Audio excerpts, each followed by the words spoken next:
सब्जी उत्कृष्टता केंद्र घरौंडा में आयोजित 2 दिवसीय सब्जी एक्सपो 2024 का आज सोमवार को समापन हो गया। घरौंडा के विधायक हरविंदर कल्याण समापन पर मुख्य अतिथि के रूप में पहुंचे और सब्जी मेले में सब्जियों की नई तकनीक और किस्म का अवलोकन किया। 2 दिवसीय मेले में किसानों को सब्जी उत्पादन की नई विधियों की जानकारी दी गई। साथ ही यहां विभिन्न कंपनियों और प्रगतिशील किसानों ने अपने उत्पादों व तकनीक का स्टॉल लगाकर प्रदर्शन किया। इसके साथ ही राष्ट्रीय बागवानी मिशन के निदेशक डॉक्टर रणबीर सिंह ने बताया कि जापान और यूके जैसे देशों के साथ भी हरियाणा MOU कर रहा है, जिसके बाद जापान और यूके की टेक्नोलॉजी भी हमारे किसानों तक पहुंचेगी।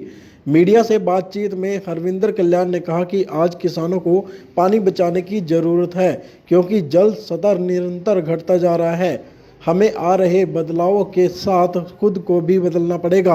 आज किसानों की आय बढ़ाने का समय है। ऐसे में किसानों को भी सरकार के साथ सहयोग करते हुए नई तकनीक और किस्मों को अपनाना होगा। हरविंदर कल्याण ने कहा कि सरकार किसानों को MSP भी बढ़ाकर दे रही है। देखिए, इस प्रकार के जो मेले होते हैं उससे बहुत किसानों को लाभ होता है, क्योंकि जितनी भी नई तकनीक जो आती हैं उन नई तकनीक के साथ किसानों को जोड़ना, ये एक बहुत बड़ा एक उद्देश्य है, बहुत बड़ा एक कार्य है, जिससे निश्चित रूप से आने वाले समय की जो चुनौतियां हैं उनको ध्यान में रखते हुए जो भी किसान नई तकनीक से खुद को जोड़ेगा तो न केवल वो भविष्य के लिए अपना एक तरक्की का रास्ता चुनेगा, बल्कि कमाई भी जो एक बढ़ती है, आय जो बढ़ती है, वो भी इसी माध्यम से आगे बढ़ सकती है। क्योंकि आने वाला जो समय है, चाहे वो पानी का अभाव हम कहें, चाहे वो क्लाइमेट चेंज का कहें, ग्लोबल वार्मिंग कहें, जो एक परिवर्तन जिस प्रकार से हम देख रहे हैं मौसम के अंदर जो है, ये सब का असर जो है वो किसानी के ऊपर पड़ता है। और एक नई तकनीक से जुड़कर आज इतनी पैदावार जो किसानों की बढ़ रही है, अभी यहाँ पर जिन किसानों को जो सम्मानित किया गया, वास्तव में वो बहुत अच्छा कार्य कर रहे हैं और 2-2, 3-3 लाख से लेकर 5-5 लाख रुपए पर एकड़ तक भी किसानों की आमदन जो है, और इससे ज़्यादा भी जो प्रति एकड़ आय जो किसानों की हो रही है नई तकनीक से जुड़कर।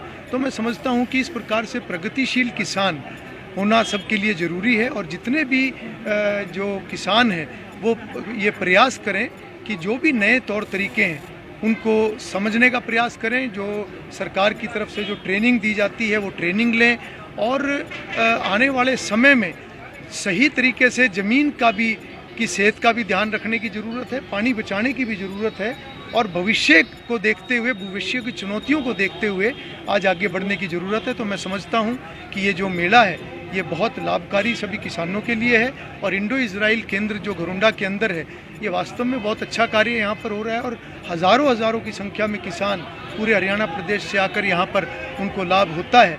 और यहाँ पर किए हुए जो कार्य हैं उसका जब किसानों को जानकारी मिलती है तो निश्चित रूप से वो उनको अपनाते भी हैं और उससे आगे बढ़ते भी हैं। डॉक्टर साहब, यूके और जापान की टेक्नोलॉजी इंडिया में लाने की बातचीत चल रही है, क्या कुछ प्रोजेक्ट है? हरियाणा सरकार ने जापान के साथ एक प्रोजेक्ट किया है जो लगभग 2700 करोड़ का प्रोजेक्ट है। तो अभी वो प्रोसेस में है और ये लगभग फाइनल होने वाला है। इसमें जो हमारा सप्लाई चेन का है, पैदावार से लेके और एक्सपोर्ट तक की जो भी प्रोसेस है, जिसमें भी जिस तरह की टेक्नोलॉजी की ज़रूरत है, जिस तरह की किसानों को वहाँ पर आर्थिक मदद की ज़रूरत है, जिस भी तरह की सपोर्ट की ज़रूरत है, ट्रेनिंग है या वहाँ पर डेमोस्ट्रेशन की ज़रूरत है या इंफ्रास्ट्रक्चर स्थापित करने की ज़रूरत है, उस तरह की सारी गतिविधियाँ, उस तरह के कार्यक्रम इस प्रोजेक्ट के अंदर शामिल किए गए हैं। तो यूके में देखिए, अब जो भी है पैदावार के बाद की जितनी भी अपनी प्रक्रिया है, जैसे फसल को एक जगह इकट्ठा करना, कटाई उसकी छटाई करना, ग्रेडिंग करना, पैकिंग करना, अगर एक्सेस है तो मार्केट में उस दिन नहीं ले जा पाए उसको स्टोर करना, उस तरह के पैक हाउस स्थापित करना, उस तरह की जो टेक्नोलॉजीज हैं उनके लिए यूके के साथ एक प्रोजेक्ट हरियाणा सरकार ने साइन किया है, और उस प्रोजेक्ट में ये सारी की सारी सुविधाएं और किसानों तक जो जानकारी की आवश्यकता है, पहुँचाने की आवश्यकता है, वो उस प्रोजेक्ट के माध्यम से जानकारी पहुँचाई जाएंगी। और वहाँ पर प्रदर्शित की जाएंगी इस सेंटर के ऊपर। डॉक्टर साहब, किसानों का ये कहना है कि अभी तक डबल आमदनी नहीं हो पाई है, इस टेक्नोलॉजी का क्या फायदा होगा? नहीं, ऐसा नहीं है। आमदनी तो बढ़ी है, किसानों की बढ़ रही है, डबल भी हुई है। आप यहीं पर देखो ना, किसान क्या क्या अभी बोल रहे थे। किसी किसान ने कहा कि 1 एकड़ से जहां मुझे दूसरी फसलों से लाख रुपए, 1.25 लाख रुपए आमदन होती थी, नेट हाउस में अगर वो कर रहा है 6 लाख, कोई तो 10-10 लाख भी आपके लोगों के सामने बता रहा है। इस तरह की तो आमदनी तो बढ़ी है। देखिए सरकार क्या करती है, खेती तो किसान ने करनी है, लेकिन उसके लिए जो सुविधाएं चाहिए उसको तकनीकों से जोड़ना है, उसको सब्सिडी सपोर्ट चाहिए, जिस भी तरह की सुविधा चाहिए, ट्रेनिंग की सुविधा चाहिए, वो सारे की सारी यहाँ पर हरियाणा में उपलब्ध हैं।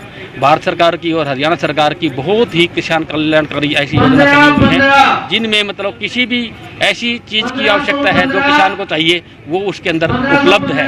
ऐसी कोई भी ऐसी चीज़ नहीं है जो बागवानी क्षेत्र से जुड़ी हुई हो और जिसमें सरकार का कोई सपोर्ट नहीं हो।